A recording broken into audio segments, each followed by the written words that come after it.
It's time again for the Insiders with Chuck Chvala and Scott Jensen, sponsored by the Wisconsin Counties Association and the Tommy G. Thompson Center on Public Leadership.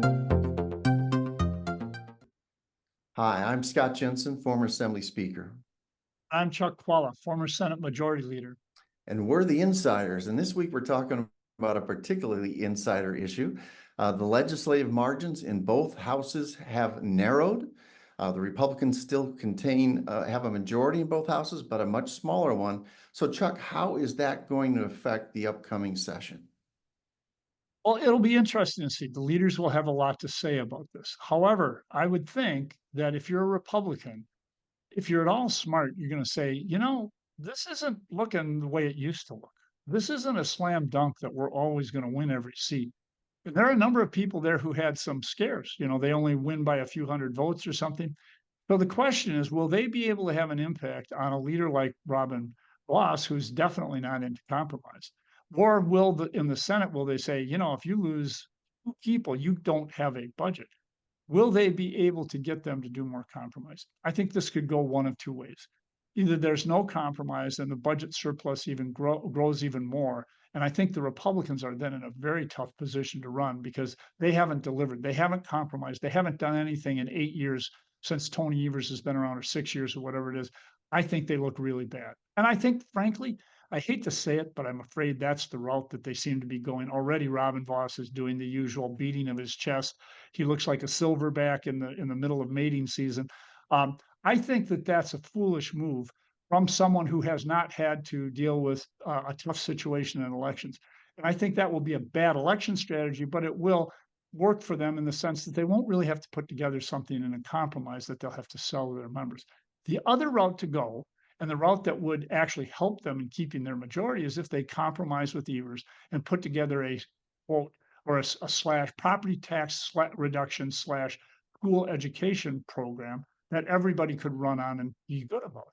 Just my sense is that as long as they have a majority and they can put together a budget, they won't do that. Now, there's been some rumor that they're going to try to split out the budget into a bunch of different segments so that there doesn't have to be compromise. That's not going to work either. The Republicans are either going to compromise this go around, or they're going to have hell to pay at the election. Given their history, I think they're not going to compromise. And I think they're going to try to jam it down Tony's throat. And Tony will say no. He's already got some increases in spending for K-12 education, and we'll be off to the races just like we were before. And then they will be in a bad position for the election where they will look like the people who couldn't compromise. Well, that's a fascinating position for a guy who always had a narrow majority in the state Senate. And I don't recall a whole lot of compromise being offered by you, Chuck, but maybe that's just my faded memory from 25 years ago.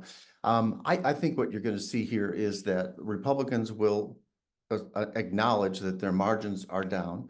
They will still, however, rightfully so, feel that they have at least a 50-50 say in the policies of the state of Wisconsin, and that the two houses are going to be able to lay down their agenda. The governor will veto some of those items, and other times I think they're going to find compromise. There'll be a bunch of things. It kind of depends upon whether or not the governor is running for re-election, by the way. I think that affects it, because if the governor is running for re-election, then he's going to get a lot more veto bait from the Republicans, issues that they know are very popular, that Governor Evers is out of step with the public and will veto, like he could safely do 2 years ago, but probably can't do in the year run up to his re-election campaign. I think you could see sort of a split here, that there are some issues in which the Republicans decide we're going to draw a difference between ourselves on what we would do and what the Democrats are going to do. And it's okay if nothing happens in that area.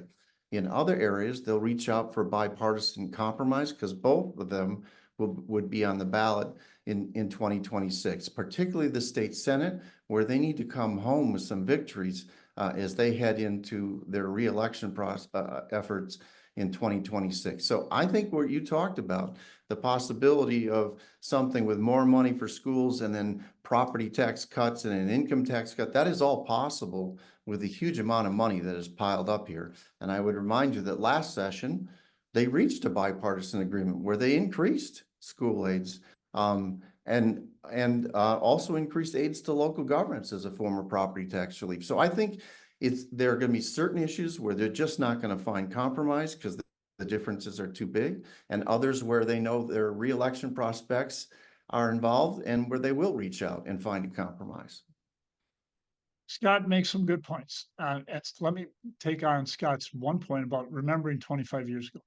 My father is the one who taught me about negotiation. And here's what he said. He said, Chuck, you always know what you want and you know what you need. The important thing is for you to understand, as well as the other side does, what they want and what they need.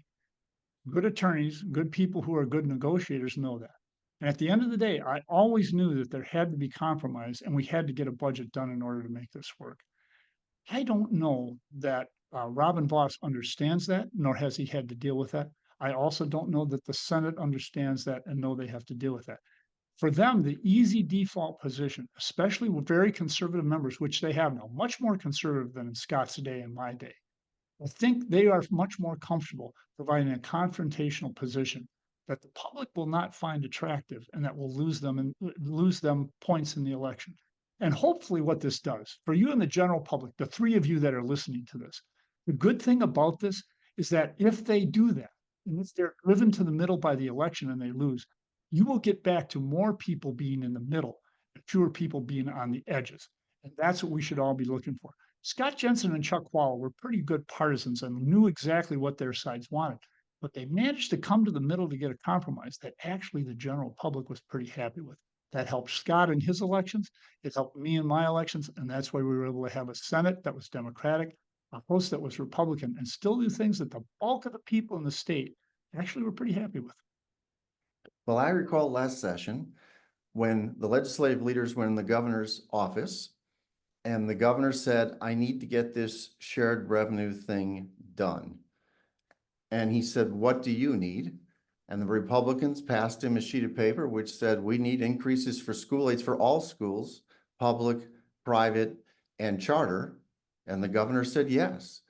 And I think you're going to see more of those moments, perhaps with the narrowed margins and the Senate up for grabs in 26. I think you'll see a little bit more of that in this coming legislative session. We'll see you next time. You've been listening to The Insiders with Chuck Chvala and Scott Jensen, sponsored by the Wisconsin Counties Association and the Tommy G. Thompson Center on Public Leadership.